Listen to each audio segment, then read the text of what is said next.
Yes. So our today's topic is locus. Most important topic of coordinate.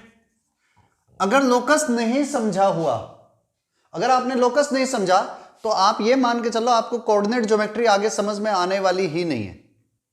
आप फंसे रहोगे फिर लोकस अगर नहीं समझ पाए तो। विदाउट लोकस कोऑर्डिनेट ज्योमेट्री को इमेजिनेशन भी नहीं कर सकते आप। ठीक है। सो देखो है क्या लोकस। लोकस रियलिटी में है क्या, अगर हम कहें ना इसको तो it is the path, it is a path traced by, देखो ये पाथ है जो कौन ट्रेस कर रहा है, अ पॉइंट जिसको हम जनरली लिखते हैं P X comma Y under some conditions, कुछ कंडीशंस को फॉलो करते हुए कोई भी पॉइंट का पाथ कह दो, मतलब पॉइंट कुछ कंडीशन रख दी। जैसे यूं समझ लो भाई आप जा रहे हो और पानी के ऊपर से आपको निकलना है और वहां पर कुछ स्टोन्स रखे हुए हैं। अब आप क्या करोगे, अगर आपको उस पानी को क्रॉस करना है तो आपको उन स्टोन्स पर पैर रख के जाना पड़ेगा। तो ये आपके सामने एक कंडीशन है कि आपको स्टोन्स के ऊपर ही पैर रखना है, अदरवाइज आप क्रॉस नहीं कर पाओगे, आप डूब जाओगे। तो वो क्या पाथ हो गया अब आपके लिए कि आपको उसी पर ही पैर रखना पड़ेगा।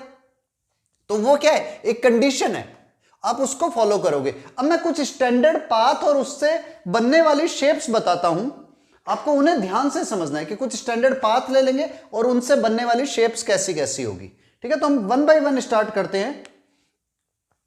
अगर आपके पास में, जैसे फर्स्ट पॉइंट ले रहा हूं, number 1 point, locus of a path, locus of a point which moves such that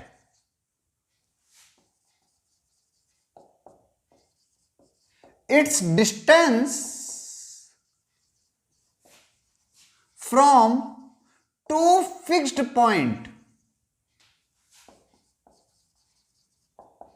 always remain same. ये अभी आपको मैं बेसिकली, अभी मैं कोई फार्मूला नहीं निकाल रहा, मैं अभी सिर्फ आपको समझा रहा हूं कि हम क्या करना क्या चाहते हैं। लोकस ऑफ ए पॉइंट, उस पॉइंट का लोकस जो मूव करता है किस तरह से कि उसके टू फिक्स पॉइंट से डिस्टेंस हमेशा सेम रहे।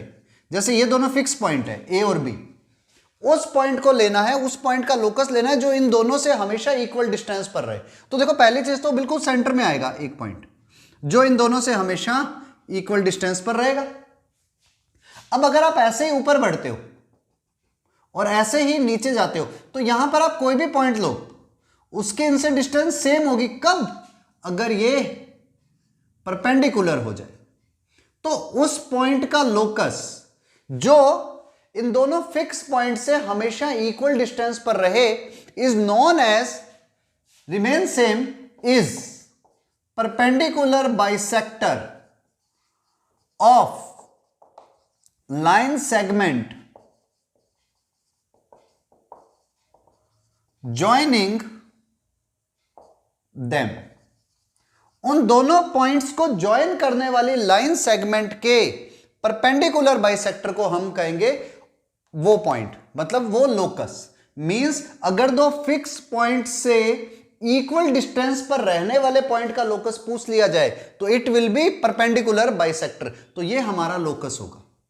लोकस इज दिस वन जो इन दोनों फिक्स पॉइंट से हमेशा इक्वल डिस्टेंस पर रहता है। ठीक है, पहले नोट कर लो फर्स्ट पॉइंट। देखो अभी मैं इक्वेशन नहीं लिख रहा हूं, अभी मैं सिर्फ समझा रहा हूं। Next is number 2, locus of a point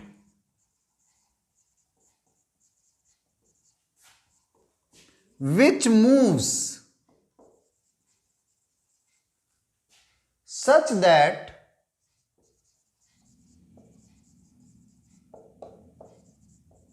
its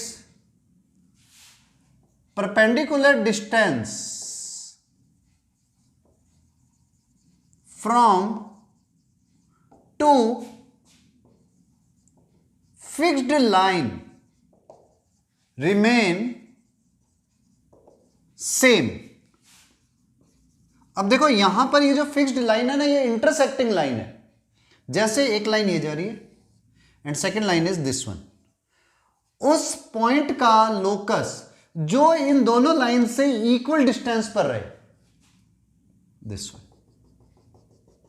ये एंगल बाइसेक्टर होगा, is angle bisector of angle between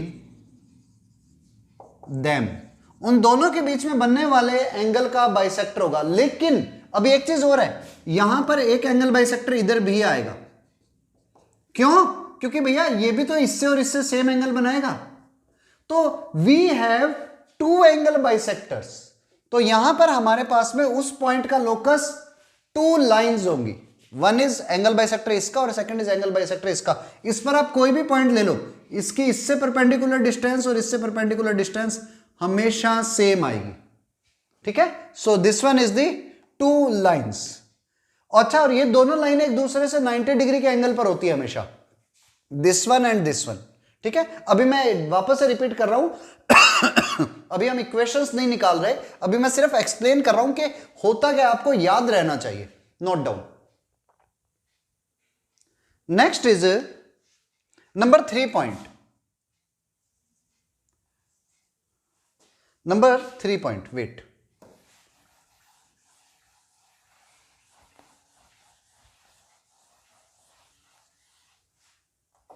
third point is, wait यार मार्कर नहीं चल रहा। अब थर्ड पॉइंट क्या है? Third point is like that, locus of a point which moves such that the sum of its distance from two fixed point remain same and equal to the distance between fix point. ये पता है, आप है ना, पहले एक बार इसको रोक करके सोचो और फिर अपने दिमाग में एक आंसर लो, अपने आप डायग्राम बनाओ और खुद सोचो, उसके बाद में मैं सॉल्व करूंगा, तब आप देखना कि क्या आंसर आएगा। ठीक है, पहले आप खुद के माइंड में सॉल्व करो इसे। चलो देखो, देखो होगा क्या, आपके पास में 2 पॉइंट फिक्स है, ए एंड बी। वो पॉइंट इस तरह से है, locus of a point which move such that the sum of its distance from two fixed point remain same. इसका इन दो फिक्स पॉइंट से डिस्टेंस हमेशा का सम हमेशा सेम रहता है और वो सम इस डिस्टेंस के इक्वल है। मींस अगर पॉइंट P आप यहां पर इस लाइन पर कहीं पर भी ले लोगे तो PA plus PB equal to AB होगा। आप कोई भी इस पॉइंट को इधर ले लो तो PA plus PB equal to AB होगा। आप इस पॉइंट को इधर ले लो तो भी PA plus PB is equal to AB होगा। आप इस P पॉइंट को इस लाइन सेगमेंट के ऊपर कहीं रख दो, PA plus PB always equal to AB। So locus of P is AB। मतलब ये जो लोकस है ना वो पूरा AB है। आप इस पॉइंट पर कहीं पर भी, इस लाइन पर कहीं पे भी पॉइंट P ले लो, PA प्लस PB हमेशा AB के इक्वल आएगा। तो वो P का लोकस क्या हो गया? AB हो गया। Most important point, note down. चलो देखो next, number 4 point, fourth point, मैं इसी में थोड़ा सा चेंज करता हूं। Locus of a point which move such that the difference of its distance from two fixed point always remains same and equal to the distance between those fixed points. अब उस point का locus लेना है जिनकी इन दो fix point से distance, इन दो fix point से डिस्टेंस का सम का डिफरेंस ए बी के इक्वल आ जाए। मतलब ऐसा पॉइंट लेना है जिसकी इन दोनों फिक्स पॉइंट से डिस्टेंस का डिफरेंस ए बी के इक्वल आ जाए, हमें उसका लोकस निकालना है। तो अब आप दिमाग लगाओ वो कैसे होगा और कहां होगा। अब देखो वो जो होगा ना पॉइंट, जिस पॉइंट के लोकस की हम बात करें, वो इसकी लाइन में कहीं पर भी एक पॉइंट हो जाएगा। अगर वो पॉइंट इधर लेता हूं देखो, तो P A minus P B is equal to A B आएगा। P A minus P B is equal to A B आ जाएगा। अगर वो पॉइंट हमने इस तरफ लिया तो, और इधर ले लिया तो P B minus P A equal to A B आ जाएगा। तो रियलिटी में उस पॉइंट पी का लोकस क्या है? रे, या यूं ही कह दो ना कि भाई वो पूरी लाइन है आगे की तरफ, इधर वाली भी और इधर वाली भी, is then locus of P is ray. कौन सी रे? चाहे तो बीपी लिख दो, बीपी भी मत लिखो, ए बी लिख दो एक बारी, ए बी रे, ए से बी की तरफ जो रे जा रही है वो आगे भी जाती रहेगी, और बी ए रे, बी से ए की तरफ जो रे जा रही है वो, या यूं लिख दो ray passing through A B और एक्सटेंडेड हो, तो हमारे पास में ये इसका लोकस आएगा। मतलब आपको लोकस समझना है कि लोकस रियलिटी में क्या है, क्या रहा है। लोकस रियल में ये कह रहा है कि कोई कंडीशन है, अब ये कंडीशन दी हुई है, इसको फॉलो कर रहे हैं वो पॉइंट्स है। ठीक है, एक और लोकस निकालते हैं, नोट कर लो। नंबर 5 पॉइंट, 5 पॉइंट है locus of a point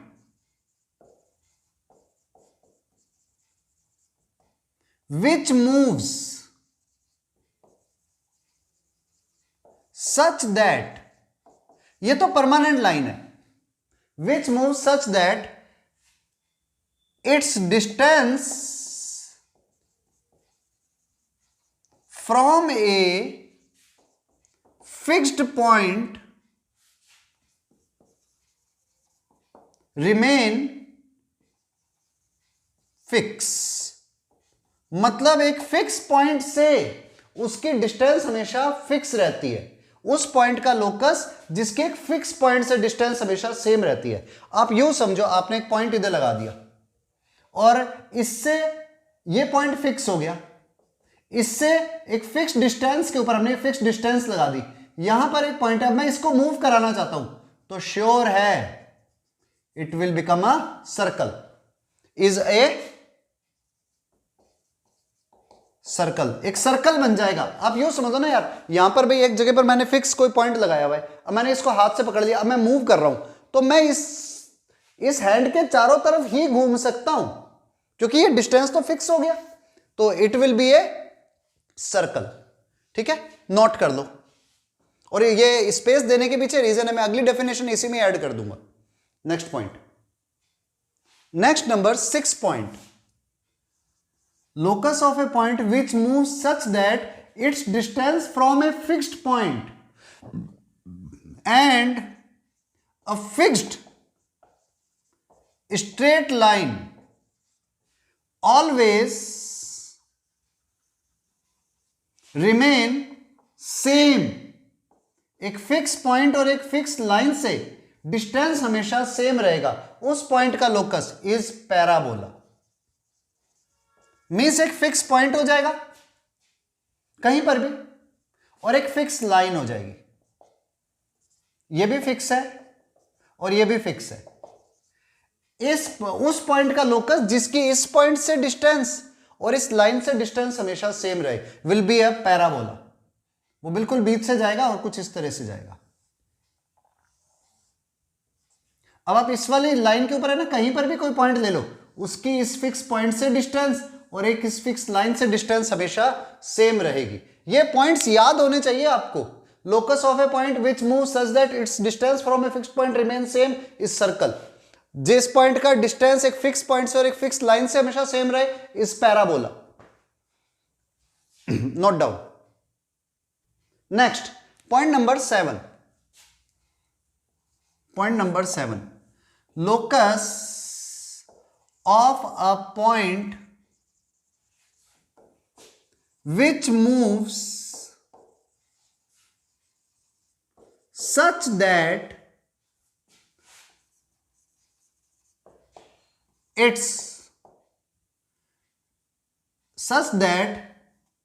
sum of its distance from two fixed point always remain constant and greater than the distance between them। मतलब उस पॉइंट का लोकस जिनकी टू फिक्स पॉइंट से distance, ये to fix point ले लिए, एक इधर ए ले रहा हूं एक इधर बी ले रहा हूं, उस पॉइंट का लोकस जिसके इन टू फिक्स पॉइंट से डिस्टेंस हमेशा सेम रहता है, सेम नहीं, सम उसका हमेशा सेम रहता है, like that. P A plus P B fix है, P A plus P B constant है, और ये कॉन्स्टेंट है क्या, फिक्स है, लेकिन ये कांस्टेंट डिस्टेंस हमेशा 2a से, इन दोनों के बीच की डिस्टेंस से बड़ा है। उस पॉइंट का लोकस जिसका इन दोनों फिक्स पॉइंट से डिस्टेंस हमेशा सेम रहे, लेकिन उन दोनों का डिस्टेंस, सम ऑफ डिस्टेंस हमेशा सेम रहे और इन दोनों के बीच की डिस्टेंस से बड़ा हो। यूं समझ लो, इन दो फिक्स पॉइंटों के ऊपर आपने एक रस्सी बांध दी और उसको आपस में बांधा हुआ है, थोड़ी लूज रस्सी है, यहां पर एक इंसान ने उसे पकड़ लिया, एक मैन ने पकड़ लिया, अब वो इसको घूम करके चल सकता है, तो वो ऐसे ही घूम पाएगा।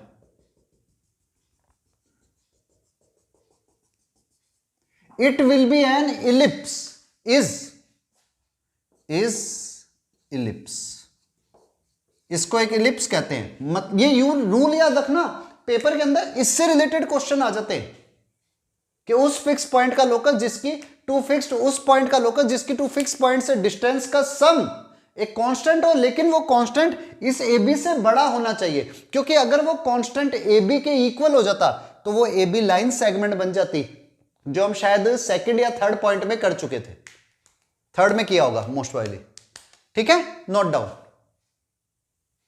नेक्स्ट पॉइंट पर, point number 8,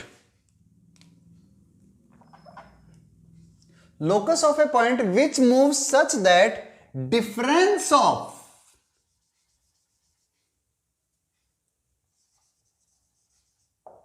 its distance from two fixed point होगा, इधर पिछले में भी फिक्स्ड ही था, two fixed point always remain constant and smaller than, इधर THAN आता है,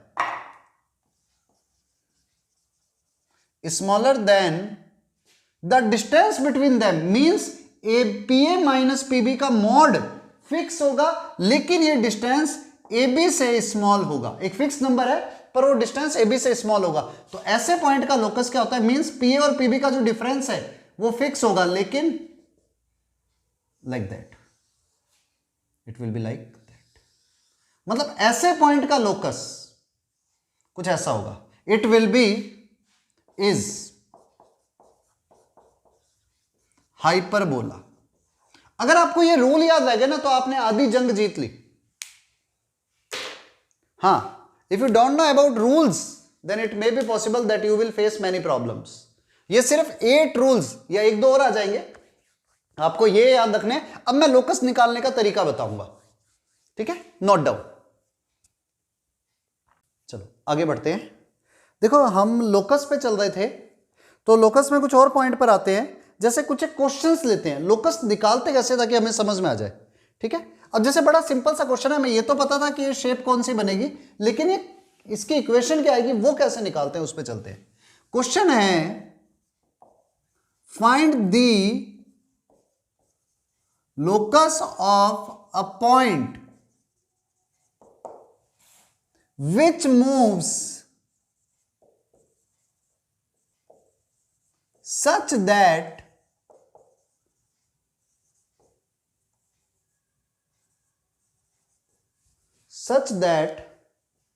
its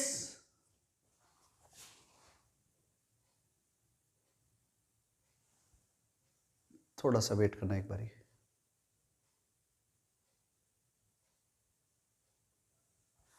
Yes, find the locus of a point which moves such that its distance from a point 3,4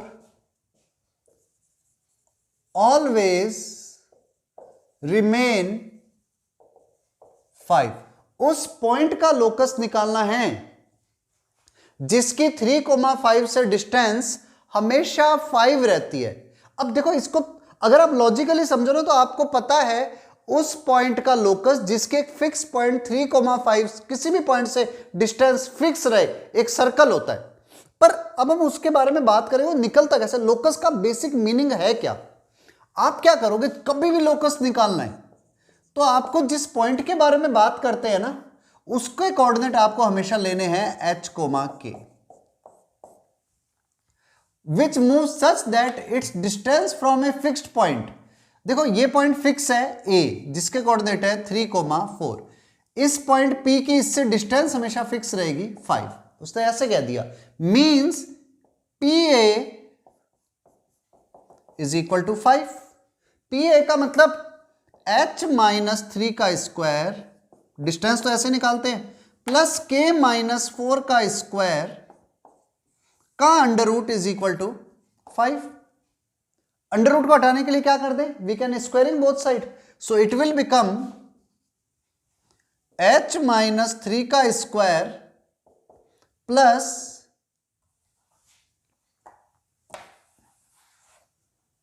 k minus 4 square is equal to 5 square.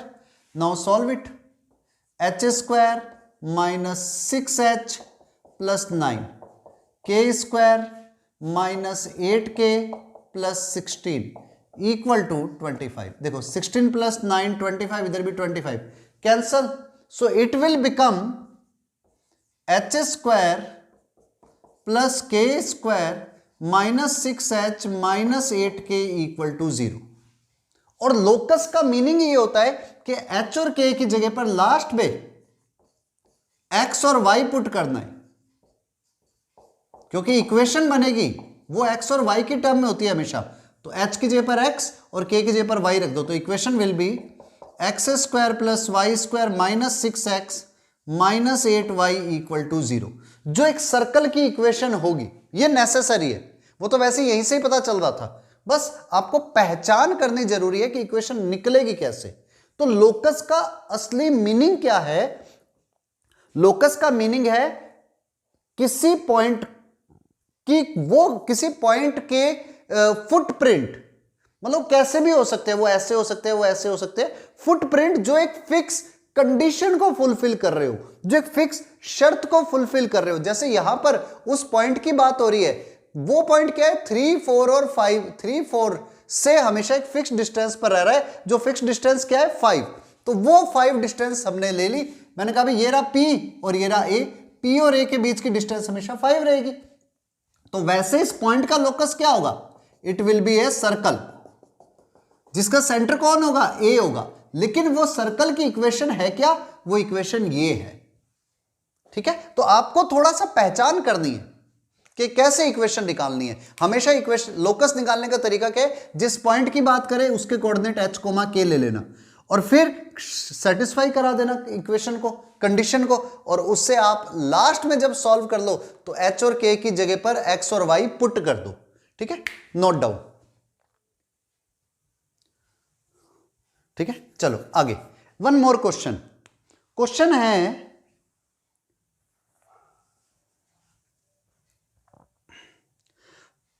आपको इस point का locus बताना है, ठीक है। फाइंड द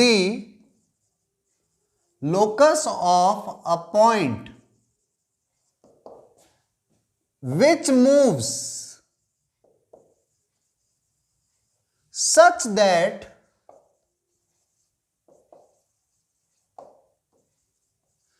its distance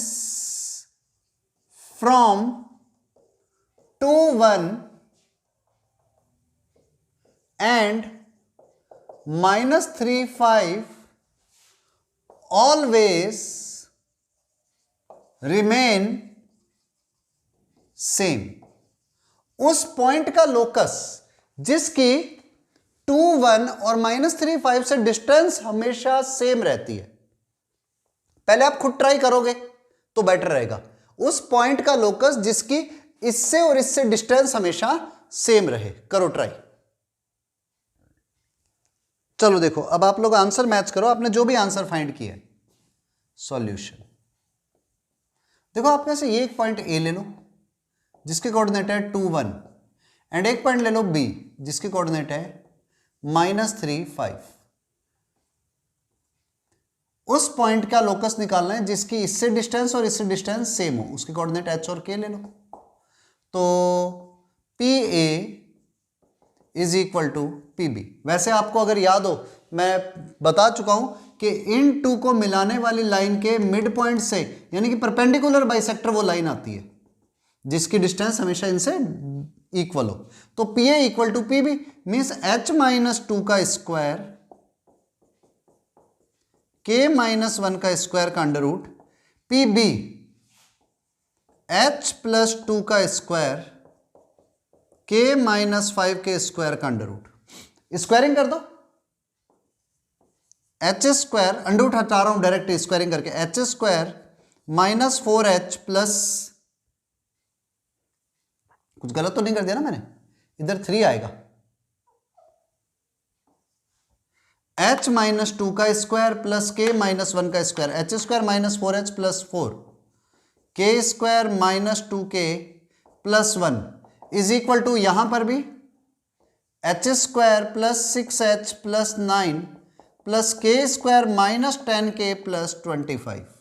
देखो h स्क्वायर और k square cancel both side, तो इक्वेशन क्या बनी -4h 6h, सेम साइड ले जाओ सबको, तो 4h उधर जाकर के ऐड हो गया, 6h and 4h 10h -10k plus 2k -8k 25 और 9 34 -5 34 -5 is 29 equal to 0। Now locus क्या हो जाएगा, h और k की जगह पर क्या रखना है x और y, so 10x -8y plus 29 equal to 0। अब अगर कोई कहना ये है क्या भैया, ये लाइन है जो इसके मिड पॉइंट से इन दोनों को मिलाने वाली लाइन की परपेंडिकुलर बाइसेक्टर होती है, जो मैंने अभी थोड़ी देर पहले ही बताया था, ठीक है।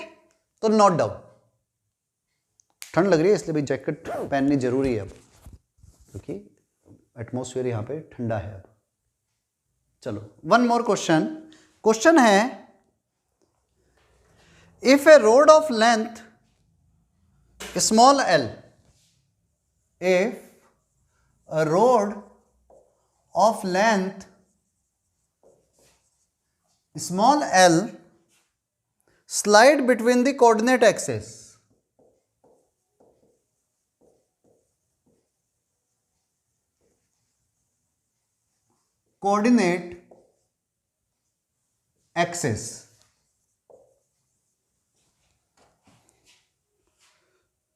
then find the locus of a point, then find the locus of a point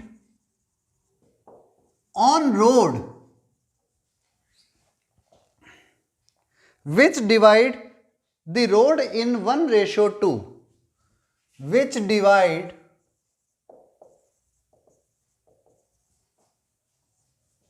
road in 1:2। देखो कभी भी कोई भी क्वेश्चन आए ना तो सबसे पहले उसका रफ डायग्राम माइंड में बनाया करो।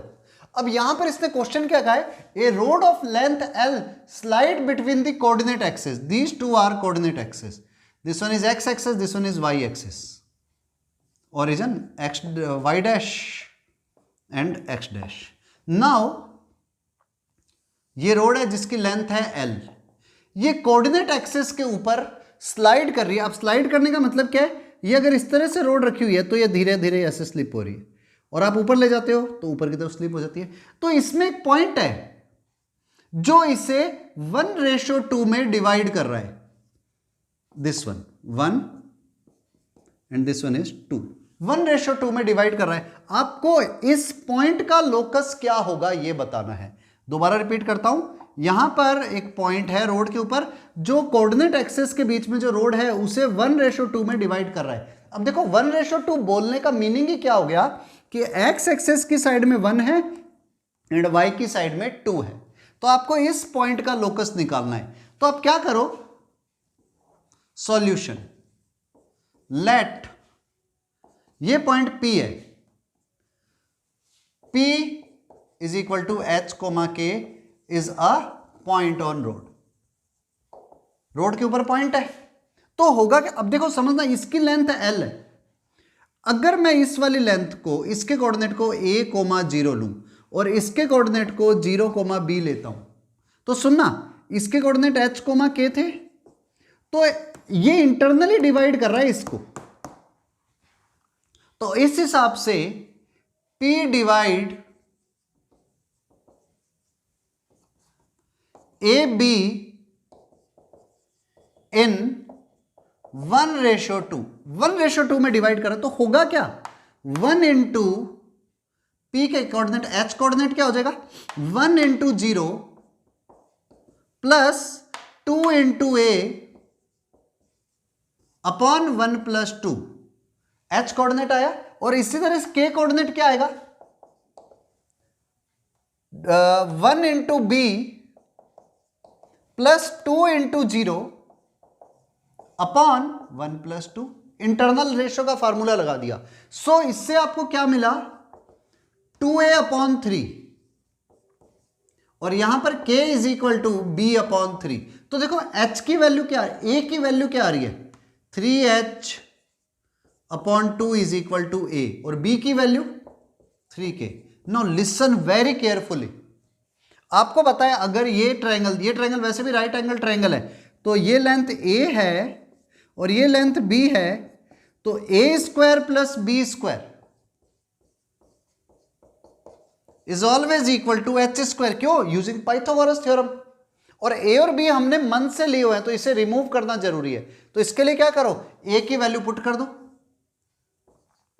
3H अपॉन 2 का स्क्वायर, B की जगह पर 3K का square is equal to H²। तो देखो 3H² प्लस ये सॉरी L², लेंथ तो L है ना। बस अब H और K की जगह पर X और Y पुट कर दो, आ गया आंसर। सो आंसर क्या आया, 9x² upon 4 plus 9y² is equal to L²। अब आप चाहो तो 4 को एलसीएम ले लो, otherwise this one is the answer. इसके पॉइंट का लोकस जो होगा वो होगा 9x² upon 4 plus 9y² is equal to L²। ये इस पॉइंट का लोकस है। मींस अब ये वाली शेप बाद में आप पढ़ोगे, इट विल बी इलिप्स, ये एक इलिप्स बनेगा। और बहुत शानदार क्वेश्चन है, रिपीट कर देता हूं एक बार, दोबारा समझो। देखो एक पॉइंट P है जो इस रोड को 1:2 में डिवाइड कर रहा है, हमें इस पॉइंट का लोकस निकालना है, जबकि रोड स्लाइड कर सकती है। तो ये पॉइंट कैसे मूव करेगा उसके बारे में बात हो रही है। तो हमने क्या करा, ये डिस्टेंस A ले लिया, ये डिस्टेंस B ले लिया। तो P के कोऑर्डिनेट क्या होंगे, 1 into 0 plus 2 into A upon 1 plus 2, H coordinate, ऐसी K कोऑर्डिनेट। तो उससे A और B की वैल्यू आ गई। अब आपको पता है A² plus B² is always equal to L², Pythagoras theorem. तो इससे हमारे पास में वैल्यू आ गई, H और K में इक्वेशन आई, और H और K की जगह पर X और Y लिख दो, आ गया answer. Note down. One more question. इस पर क्वेश्चन में क्या है, बहुत सीधा सा क्वेश्चन ले रहे हैं, जो हायर लेवल पर तो लगेगा एकदम सीधा हो गया। क्वेश्चन है find the locus of point जहां पर x है हमारे पास 80 स्क्वायर एंड y है हमारे पास 280। वो कहता है इस पॉइंट का लोकस क्या होगा। अब देखो इस पॉइंट का लोकस क्या होगा का मतलब है where t is a parameter. अब इसे समझना है लोकस का मीनिंग क्या हो रहा है। यहां पर है x is equal to 80 square and y is equal to 280। तो देखो t पैरामीटर है, t पैरामीटर होने का मीनिंग है t की वैल्यू बदल सकती है। x और y दोनों डिपेंड कर रहे हैं t पर और t की वैल्यू बदल सकती है। जैसे यूं समझो आप और आपकी सिस्टर या आप और आपका ब्रदर दोनों के दोनों फादर पे डिपेंड कर रहे हैं। फादर ने प्रॉमिस कर दिया आपको और आपके भाई को भी कि बेटा देख अगले बारी में मैं तुझे तो बाइक दिलाऊंगा। एक आपको प्रॉमिस कर दिया बाइक का और आपके छोटे भाई को प्रॉमिस कर दिया कि बेटा तुझे ना साइकिल दिलाऊंगा। इतने में लॉकडाउन लग गया, कोरोना आ गया। अब फादर के पास में पैसे थोड़े कम हो गए तो आप पहले राजी थे, यस मुझे साइकिल मिले, मुझे बाइक मिलेगी और ब्रदर को साइकिल। अब हुआ क्या, फादर ने कहा देख बेटा खर्चा अब कम करना है तो यूं करते हैं 2 साइकिल ले लेते हैं। तो हुआ क्या, आप दोनों किस पे डिपेंड कर रहे थे, टी के ऊपर। एक्स और वाई दोनों टी पे डिपेंड कर रहे थे जो फादर थे। तो टी की वैल्यू बदली तो एक्स और वाई दोनों की वैल्यू बदल गई। उसको तो फिर भी साइकिल मिल गई, आपको भी साइकिल पे आना पड़ा। तो रीजन क्या हुआ, एक्स और वाई किस पे डिपेंड है, टी पर। तो टी बदलेगा तो एक्स और वाई भी बदलेंगे। तो एक्स और वाई आपस में क्या रिलेशन रखते हैं उसकी बात करेंगे अब। तो हुआ क्या देखो, अब क्या करो फर्स्ट इक्वेशन में x is equal to 80 square and second y is equal to 280। अब किसी भी एक जगह से t की वैल्यू निकाल दो तो वो क्या है y upon 2a। Use two in equation number 1। t की जो वैल्यू है ना इसमें पुट कर दो तो क्या वैल्यू आ रही है, x is equal to 80 square y upon 2a का square. It will become x is equal to a y square upon 4a square, a cancel, just cross multiply, then y square is equal to 4ax। ये equation बनेगी, मतलब x जो locus आ रहा है वो ये आएगा which is parabola.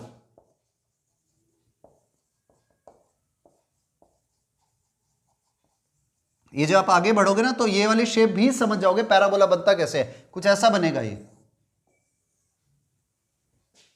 Which is parabola. तो देखो यहां पर क्या हुआ, जो पैरामीटर था जो बदलने वाला था हमने उसको रिमूव ही कर दिया, लेकिन अब एक्स और वाई दोनों एक दूसरे पे डिपेंड हो गए।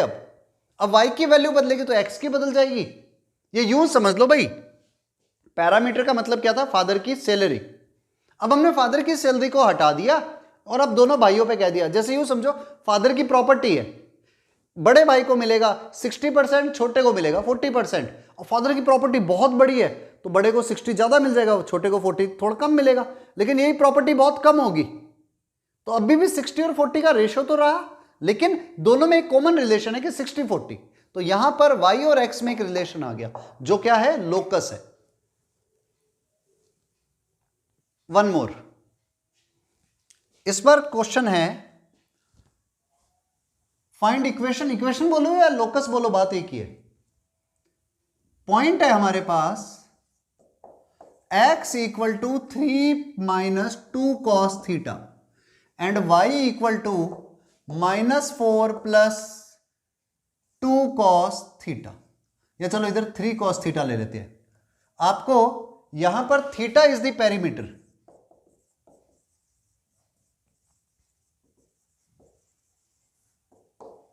फिनिश इट, करो इसे।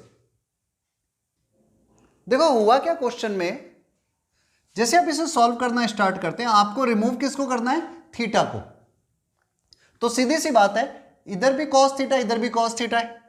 आप क्या करो, इधर से x minus 3 upon -2 is equal to cos theta और इधर से y plus 4 upon 3 is equal to cos theta. दोनों तरफ cos थीटा के इक्वल है तो आप इक्वल रख दो दोनों को। x minus 3 upon -2 is equal to y plus 4 upon 3, क्योंकि cos theta are same. Now just cross multiply, 3x minus 9 minus 2y minus 8, 3x plus 2y equal to 1. This one is the right answer. 3x plus 2y equal to 1. ये x और y में equation आ गई, which is a straight line. ये एक straight line है. अच्छा, अगर यही क्वेश्चन ऐसे होता कि यहां पर सेम क्वेश्चन ले रहा हूं मैं, बस थोड़ा सा चेंज कर रहा हूं. इधर मैंने लिखा x equal to 3 minus 2 cos theta, और यहां ले लेता y is equal to -4 plus 3 sine theta. तो क्या हो जाता? उधर से cos थीटा की वैल्यू निकाल दो. cos थीटा की वैल्यू यही आएगी, x माइनस 3 अपॉन -2, और इधर sine theta is equal to y plus 4 upon 3. अब हमें पता है थीटा रिमूव करना है, तो sine square theta plus cos square theta is always equal to 1. तो पुट कर दो x माइनस 3 का स्क्वायर अपॉन 2 का स्क्वायर 4 प्लस y प्लस 4 का स्क्वायर अपॉन 3 का स्क्वायर 9 इक्वल टू 1. तो देखो इट इज स्ट्रेट लाइन, ये एक स्ट्रेट लाइन आ रही है, जबकि ये इक्वेशन ऑफ इलिप्स होगी, जो हम आगे जाकर के करेंगे. अभी हमने इतना डिटेल में नहीं गए, लेकिन हाँ 11th क्लास से अगर आप पास आउट स्टूडेंट होते हो तब तो आपके लिए ये सिंपल इक्वेशन है, इलिप्स और स्ट्रेट लाइन. ठीक है, नोट कर लो. 2 क्वेश्चन हो गए यहां पर देखा जाए तो. वन मोर क्वेश्चन, ये क्वेश्चन नंबर 2 है. यहां पर मैंने साइन कर दिया था इधर कॉस, और कोई कहे सर इधर tan होता तो tan थीटा की वैल्यू निकाल देते, उससे हम cos थीटा निकाल लो, ताकि भाई cos और cos को इक्वल पुट कर सकते. तो अब वो आप पे डिपेंड करता है आप कैसे करते हो question. Note down. Next question is in triangle ABC,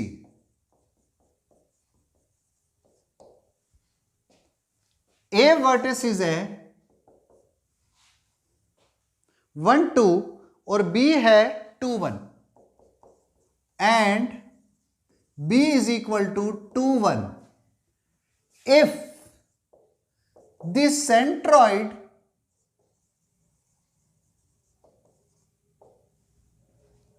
of triangle lies on curve x into y is equal to -1. बहुत ध्यान से समझना है इस क्वेश्चन को. अभी इसको रिपीट करूंगा. अगर आपके से कोई भी ट्रायंगल ABC है जिसमें A B C, A के कोऑर्डिनेट है 1 2, B के है 2 1 और C पॉइंट के कोऑर्डिनेट पता नहीं, and the centroid lies on the curve. देखो इसका सेंट्रॉइड का यहां पर आता है.